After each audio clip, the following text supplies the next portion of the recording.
in academia as a social scientist, and this was sort of in the 1990s as climate change and energy issues kind of rose up the agenda. I just started thinking about that really, and feeling that food was a real key point. I had studied with people like Paul Richards as an undergraduate who wrote Indigenous Agricultural Revolution, so I suppose I had this kind of sympathy to bottom-up solutions and community-based solutions. I just sort of joined some of those dots around that time, and yeah, kind of got into small-scale local farming, and then sort of doing that, you know, you sort of experience at first hand sort of some of the issues involved in that sort of drew me into, you know, writing about food and community and localism. For quite a number of years now, we've run a small market garden producing vegetables for local people and doing various other sort of educational, it's kind of a community-minded local business that's sort of gone through various different iterations, but yeah, we're still there doing that. There's any number of people wanting to come to our holding to volunteer. You know, we run programs for kids, you know, kids who are sort of very alienated at school, come into a, you know, an environment with trees and animals and nature, and are suddenly energized and engaged. We've got a very urbanized world, and that has largely arisen as a result of the availability of fossil energy, you know, cheap, abundant fossil energy that enables us to import food and other materials into cities. You know, we're very, very concentrated in our geographical location, and that is basically a result of cheap fossil energy. So you know, my recent book, Saying No to a Farm-Free Future, is very much a critique of this sort of notion that we can do away with farming and use industrial technologies to produce food. That requires generated electricity, which is, you know, is a huge cost. You know, we're not even really decarbonising the existing energy system, let alone, you know, turning away from farmed food to manufactured food. And my argument is that, you know, ultimately the degree of urbanization that we've had in the world, you know, in recent times very much has stemmed from, you know, as I say, the availability of abundant, cheap energy. I think we're moving, you know, so energy futures are important. People take different views on that.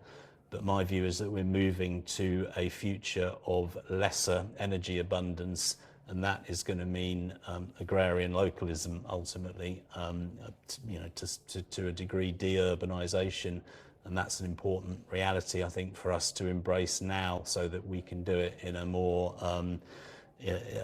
designed way than in a kind of default way that could be quite chaotic.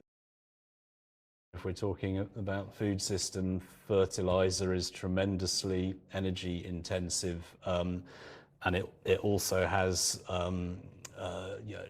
tremendously negative consequences in terms of pollution that then, you know, it requires further energy, you know, cleaning up watersheds and water systems. You know, other agrochemicals are also very energy intensive, you know, even, you know, manufacture of agroplastics, for example, and you know, the sort of traction and transport energies into food.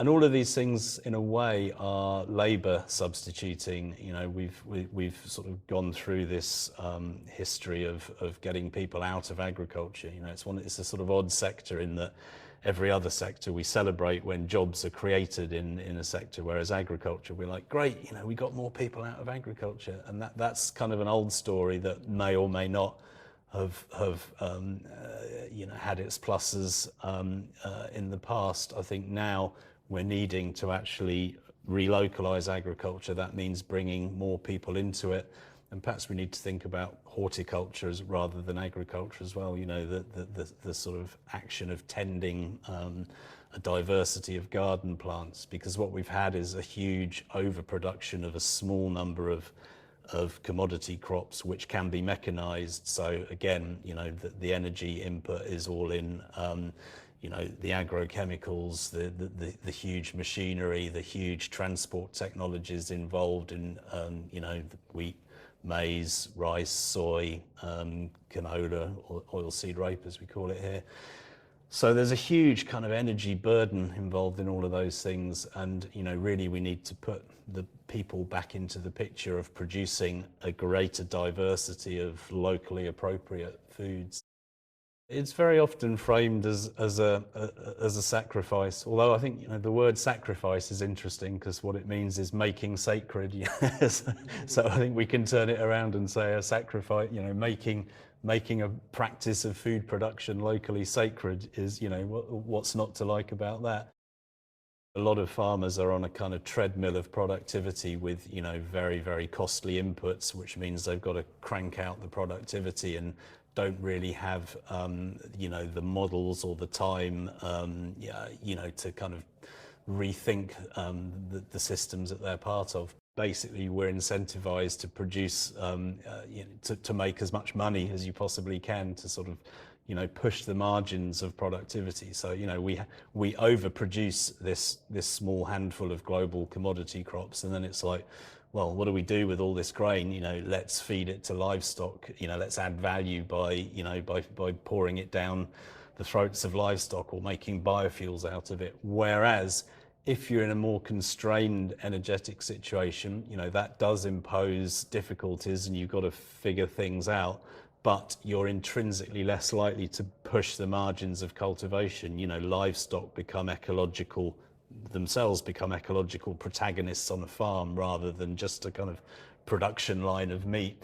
And that is, I mean, that is biodiversity promoting, partly in that you're not pushing the margins of agricultural productivity the whole time. You know, you are actually sparing land because, you know, you are producing food for a community which, you know, which is finite. But also there's enormous potential within that, you know, if you're not using the agrochemicals, which are, you know, disastrous really for wildlife, you know, if you're making yourself a protagonist locally, if you're conscious of the impact of agriculture on wildlife, and, you know, in many ways you can use wild systems to deliver benefits, to deliver agricultural benefits. So there's all sorts of ways in which we can both spare land for nature and share the land that we are occupying and producing food on better with wild organisms than we tend to do with kind of industrial fossil energy based farming systems. I think a lot of modern thinking is to try and abstract ourselves as much as possible, you know, from being a protagonist in the kind of drama of the local ecology. And you know, I've spent quite a lot of time writing critically about ecomodernism, you know, which I think is kind of what it's trying to do, you know, sometimes for good faith reasons, but it's this argument that by using, you know, more and more better and better tech, that we can somehow abstract ourselves and not have an impact on the world around us. You know, we always have an impact on the world around us, and the best way to do that with care and attentiveness is to kind of be there on the ground doing it at some level.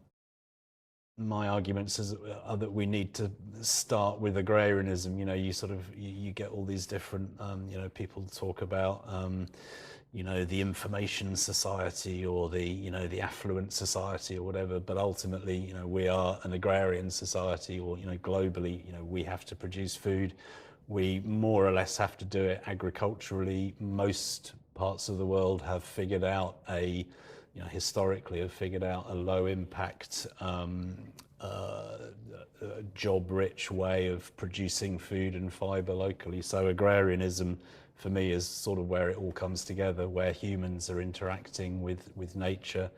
And the localism, well, you know, here we are at Planet Local. You know, I probably don't need to talk at great length about why localism is important, but you know, part of it from an agrarian point of view for me is that we need to kind of emplace ourselves within our landscapes and within nature as ecological protagonists, and kind of have direct feedback. The things that we do to produce a livelihood, they have impacts on the world and on other people locally. And with global systems that are commodified, you don't necessarily see that. You only get signals through very abstracted market kind of signals. Whereas if you're doing it locally, if you're acting in the world as an ecological protagonist, you get feedback, and that's important in terms of kind of fitting ourselves into the into nature, into the wider system, and into our local communities.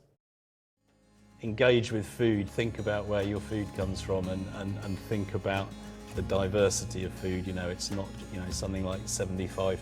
Here's a figure for you.